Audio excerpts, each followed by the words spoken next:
qui concerne l'astrologie sensorielle, l'astrologie cyclique, il faut d'abord savoir qu'il y a des dates importantes tous les 7 ans.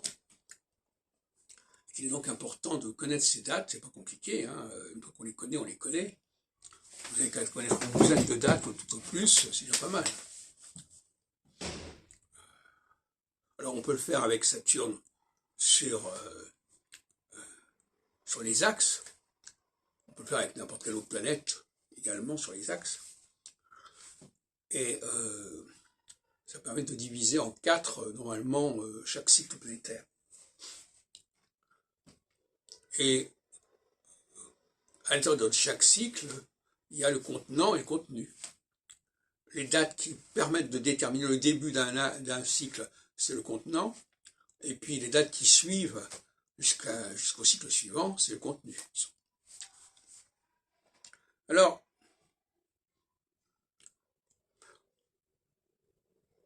l'idée, le passage d'une phase à l'autre, c'est une forme d'épuisement de la phase.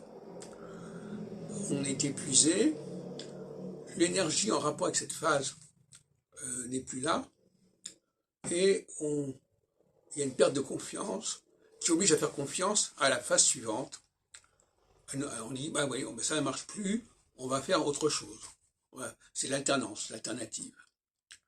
On se décharge, on délègue, on fait appel à d'autres énergies de substitution, de remplacement.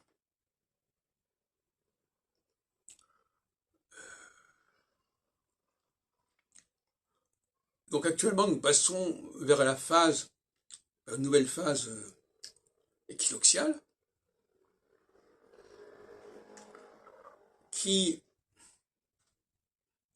par certains côtés, est plus subtile que la phase solsticiale. Parce que elle nous échappe, elle est sous-jacente, elle est subconsciente.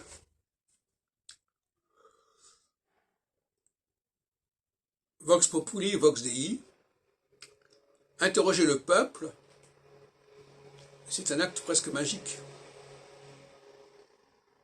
C'est-à-dire qu'on pense que le peuple est porteur d'une vérité, vox populi, vox dei. Il y a donc quelque chose de magique dans le fait d'interroger, de solliciter le peuple par un processus de référendum, par un processus de dissolution. En revanche, lorsqu'il s'agit d'un calendrier électoral normal, ça n'a pas la même importance. Mais en France, nous avons cette possibilité de dissoudre, qui est actuellement envisagée d'ailleurs, et qui consisterait à dire, bon voilà,